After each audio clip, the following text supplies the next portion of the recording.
హరే కృష్ణ.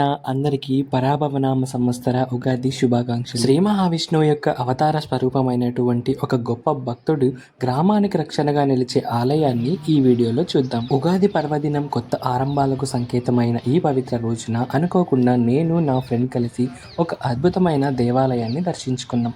మా పులివెందులకు దగ్గర నుంచి సుమారు 40 కిలోమీటర్ల దూరంలో ఉన్న గొంగిటి లింగాయపల్లి వీరనారాయణ స్వామి ఆలయం ఇది. చాలా ప్రశాంతంగా ప్రకృతి మధ్యలో ఉన్న ఈ క్షేత్రం మొదటి చూపులోనే ఒక ప్రత్యేకమైన ఆధ్యాత్మిక ఫీలింగ్ ఇస్తుంది.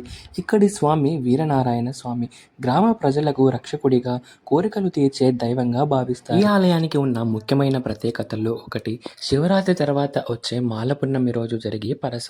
ఆ పరస రోజు ఇక్కడ జరిగే ఉత్సవం చాలా వైభవంగా, ఎంతో భక్తి శ్రద్ధలతో జరుపుకుంటారు. దూర ప్రాంతాల నుంచి కూడా భక్తులు ఇక్కడికి చేరుకుంటారు. ఇంకా ఇక్కడి మరో విషయం ఏమిటంటే నెగటివ్ ఎనర్జీ అంటే గాలి సోకడం, దయ్యాలు పట్టడం లేదా అనర్థాలు ఎదుర్కొంటున్న వారికి ఇక్కడ ప్రత్యేక పూజలు చేసి ఉపశమనం కలిగిస్తారని నమ్మకం ఉంది. చాలా మంది చెబుతున్నట్లుగా ఇక్కడికి వచ్చి స్వామిని ప్రార్థిస్తే మనసుకు ఒక ప్రశాంతత, ఒక రిలీఫ్ అనిపిస్తుందట.